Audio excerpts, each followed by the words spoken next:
This is where it all goes back to boundaries. But first, welcome back, or welcome if this is your first time finding us.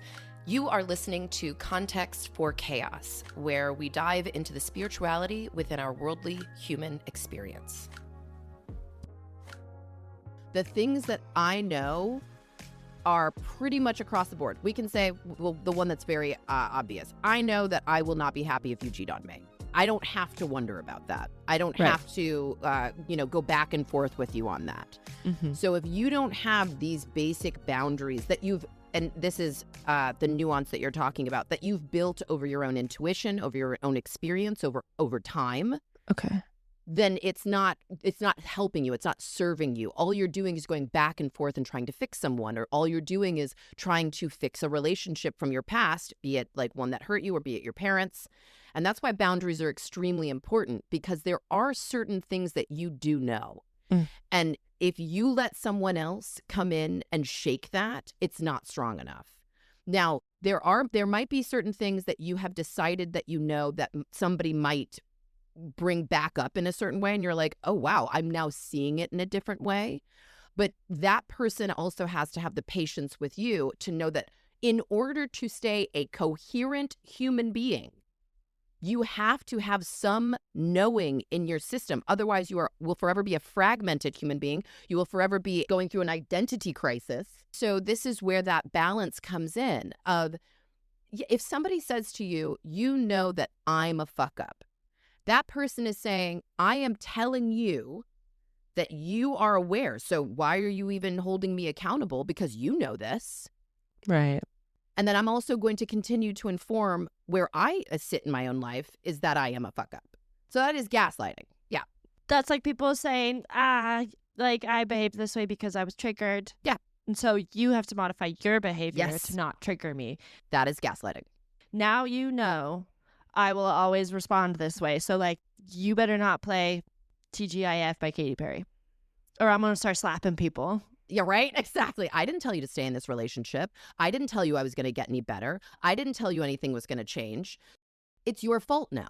It's your fault. I'll always respond to this fear when people are close to me. So why are you still close to me?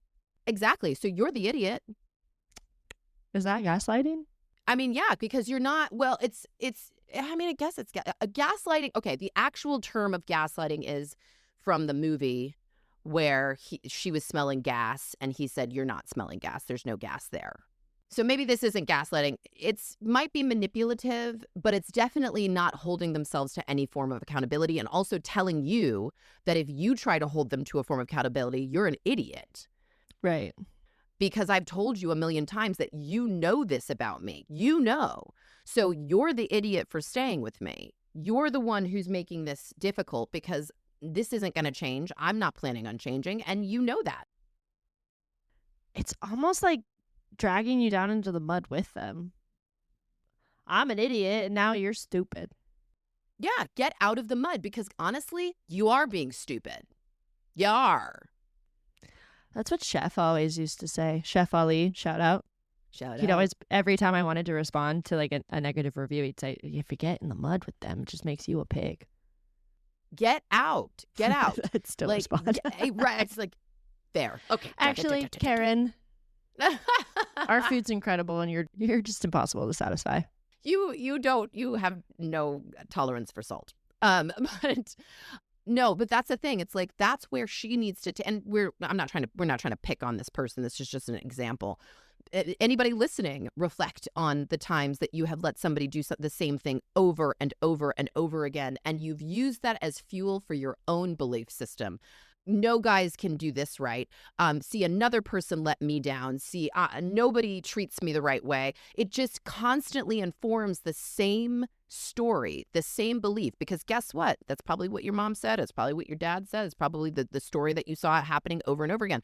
Your parents were completely separated. So the stories that you have over and over again are likely, if this becomes committed, it'll get boring. I'll fuck it up. They won't actually live up. The sex will go away. So it stays exciting when there's a time limit. Right. Or when it may not happen. Right. I don't think that the problem is that novelty creates like a passionate spark. I think that there are far more people, especially now in 2026 with, social media, being able to fly anywhere, being able to meet anybody, that we have a lot more unique needs than we used to. Mm. Before it was, you get married, you have children, you buy a house, and it was very, explicitly drawn out. Very close to the primal urge.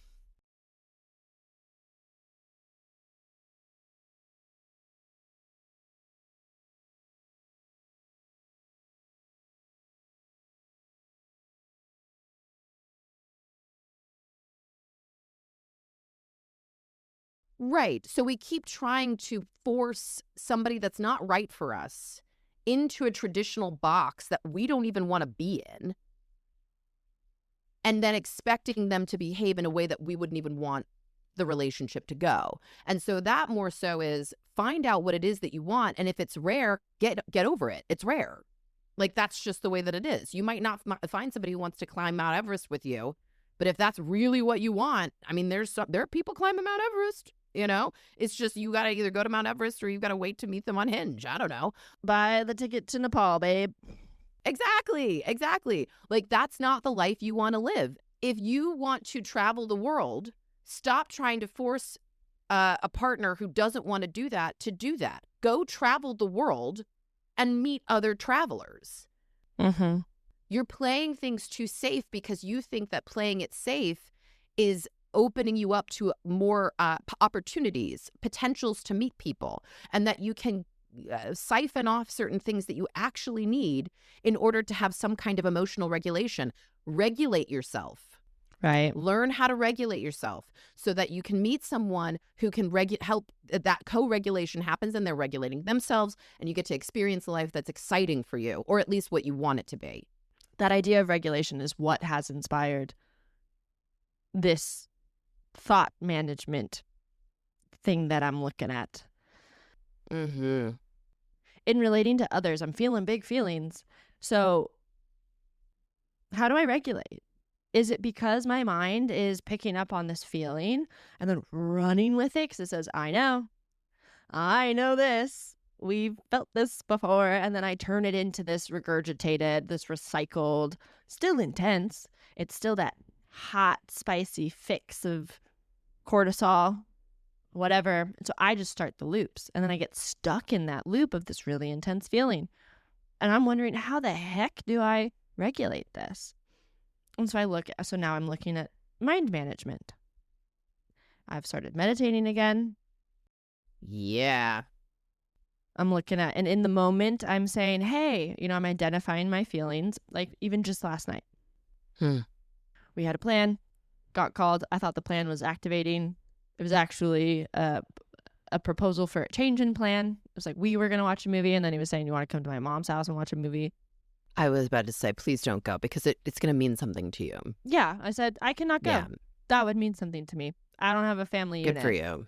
So entering into other people's family units is huge. And as we are currently engaged as dating, lovers, an intense emotional connection, I know that going and experiencing this goodness, I don't want to manage the emotional whiplash, the whiplash of my heart space. So yes. No. Yes. Thank you for the invitation. I appreciate that I am invited and welcome in the family space, but I only met your father because I snuck into his garage to look at his power tools, and he came out to change the laundry. Yeah.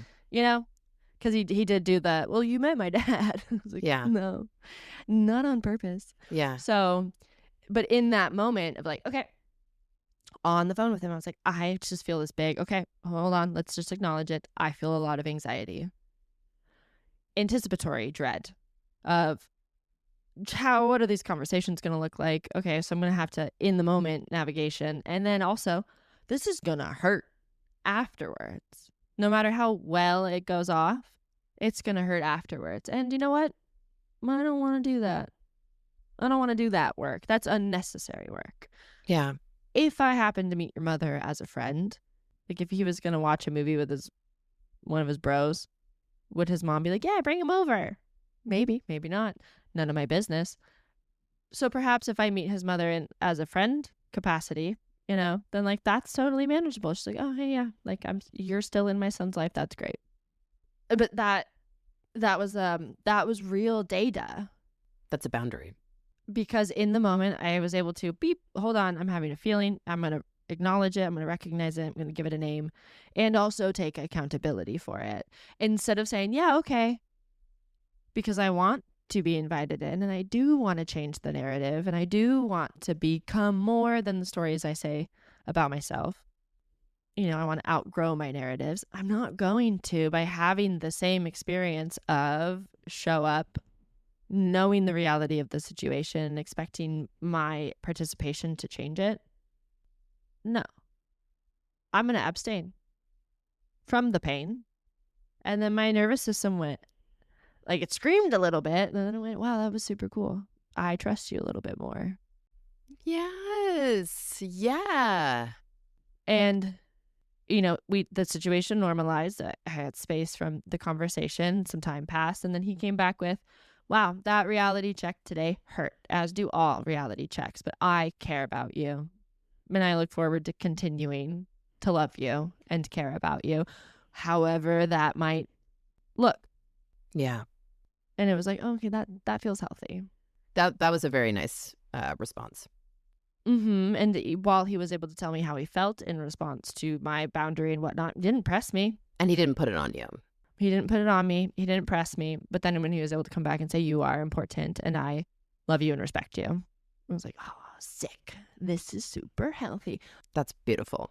But what wouldn't have been healthy is if I had just said, oh, I know, and done what I know to do and had the same experience that I've had before, because I wasn't able to stop, take accountability for my feelings, identify them, address them, acknowledge them, identify them, acknowledge them, and then determine what I wanted to do, how I wanted to feel, and what I wanted to do to like feel that feeling. Well, you didn't self-abandon. Yeah, exactly. Boundary. You did say, I know. You said, I know that this is going to hurt. I know that I'm going to go and I'm going to mask up. And then a couple of days later, I'm going to have a feeling and it's going to come out in a different way. Mm-hmm.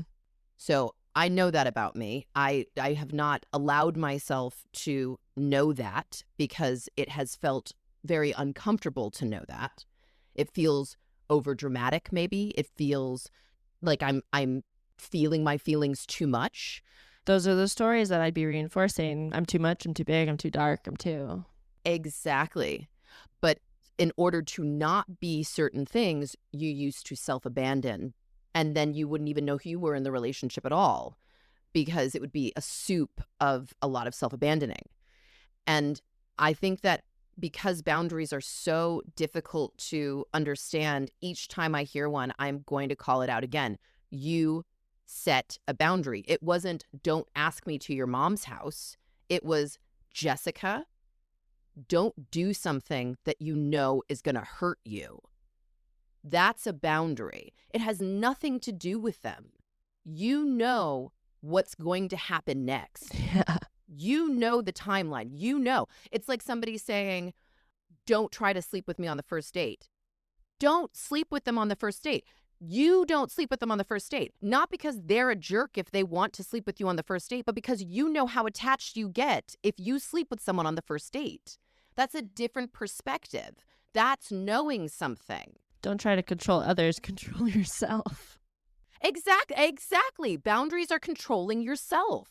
They're controlling yourself. They're saying that I am a part of this story.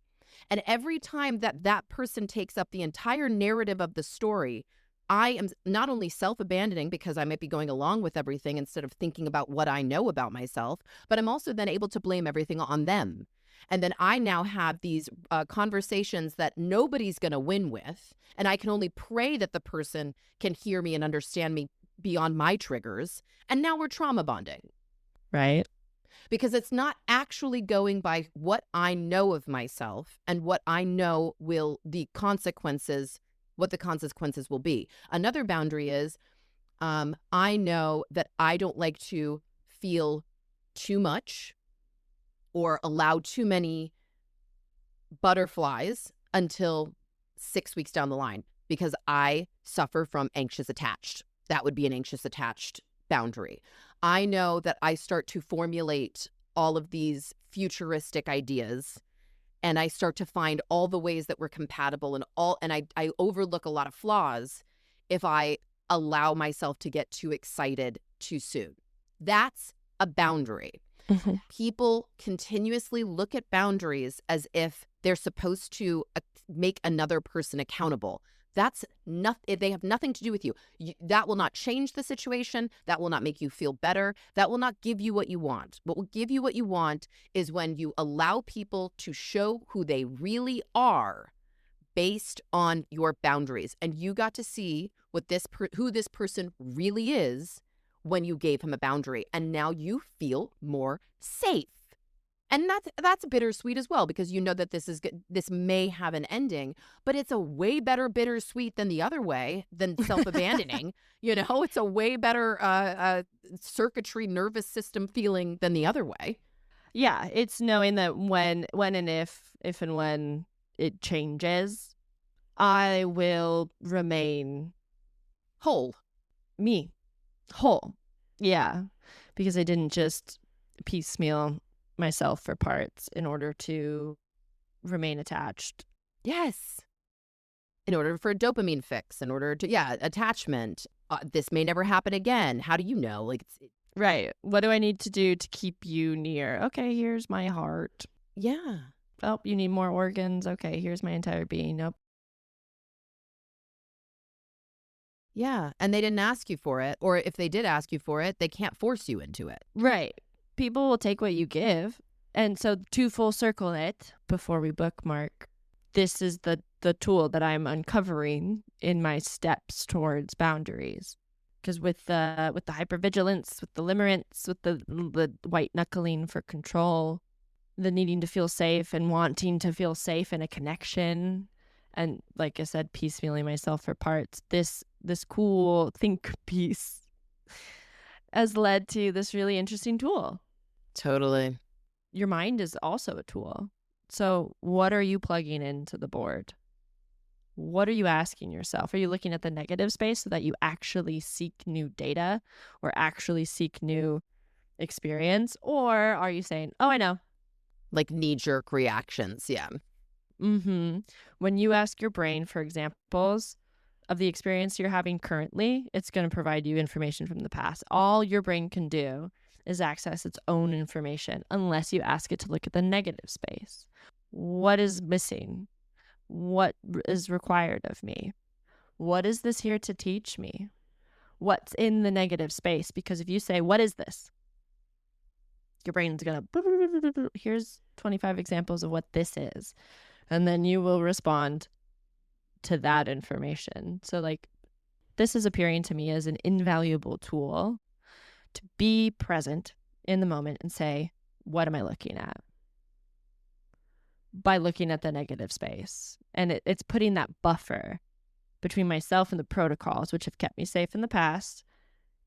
I feel I'm moving in a direction of being able to create boundaries, to not self-abandon, to take accountability for what experience I am having right now. Yeah. And now you actually have an example of someone reacting well to it. So another person who doesn't react well to it doesn't mean that that boundary is wrong. It means that that person is unhealthy for you. Love that. Because reaction is reacting to the past. That's what you're saying about I know based on a reaction. I know based on my pain and my suffering and what I assume is going on. Intuition is also based on the past, but it's based off of you cultivating an understanding of who you are and then projecting that into the future. So saying, you know what, I have found that I self-abandon in these ways. So I need to create a boundary around it. And when I feel that this is coming up, when I feel that this boundary is we're on the line and I could let it be breached, then I'm going to be reactive if I let it be breached, and I'm being intuitive if I hold it. Mm-hmm. Because my intuition is saying, if you hold it, that you will know the truth. You will know the truth if this is a viable relationship or if this is a relationship that is not good for you, not healthy for you. And that's what intuition does. It lifts the veil and it shows you the truth about a person. So the more boundaries you have, the more truth you have, because it's not based on anybody else. That's actually like the Libra zodiac sign of we're constantly looking at things as choices, and we can't figure out which one to choose, because I'm losing something if I choose one thing. Well, I'm losing something if I choose a boundary. Yeah, true. I could be losing a person, but am I really losing them? And why does my boundary have to reflect everybody else's boundary? My boundary could be simply my boundary. Nobody else may have this boundary, but I have seen too many times, not that a person has done something to me, not, oh, I've seen it so many times that somebody's cheated on me. It's that I have seen so many times myself letting people into my life that I could see the red flags with, because I was more afraid of being alone, or more afraid of being too much or too big or too dark, like you said, than I am of having a healthy future relationship. Mm-hmm. So I have to hold this boundary and say, my intuition is saying, you are getting close to this boundary. I'm going to express this boundary, and I'm going to see how you react. Right, because I don't want to abandon myself, give myself away for parts, because then I become less. I lose myself. Exactly. And once I've depleted myself enough, then I become afraid of losing you. Exactly. And it's, yeah. But if I remain me and I remain in my own authority, trusting myself, Yes. stable and secure, whether you stay or go, if you stay, neat. If you leave, neat. Because I trust myself. Delayed gratification of, But the truth hurts. I don't know about you, but I've experienced so many moments where I'm like, I know what I want. But just because I want that right now, that yummy, juicy, whatever, that morsel of connection, and I abandon myself for that connection now, then when that connection goes because I need it, most connections are want to leave when you need, Mm-hmm. then I'm left with less of me. Yes. And so if you might have to delay, you might have to defer, you might have to say, I'm sorry. Yeah. I guess we're not connecting in this moment because I need to stay whole. Yeah. And if you're abandoning yourself constantly, you need to address the fact that you have an identity crisis. You don't know who you are. You don't feel comfortable being a whole person. You feel only comfortable when somebody is there informing who you are. Telling you, you're whole, you're good, you're lovable, you're enough, you're interesting, you're so pretty. Or the opposite, giving you all the beliefs that are negative about yourself. Anything that is not, that you don't have as your own intuition, as your own compass, is fragmented. Right. If we can leave it anything with everybody, I think it is point of power is in the present. It's a saying. But also that you are a person in your relationships, and you make mistakes, and you have faults and flaws, and that makes you no less human, and that definitely does not make you bad. Definitely. The ultimate goal is not to be validated in your goodness. It's just to build your competence.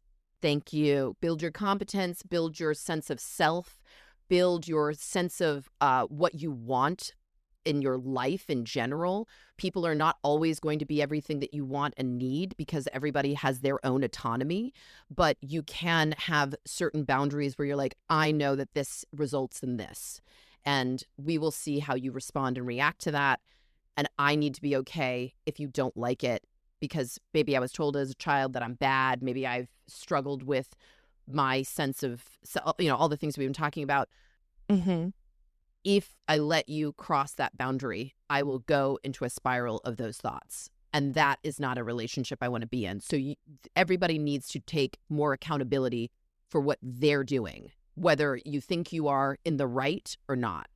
It's reminding me of temenos, the process of individuation, the withdrawing authority from the other. Mm-hmm. Yeah.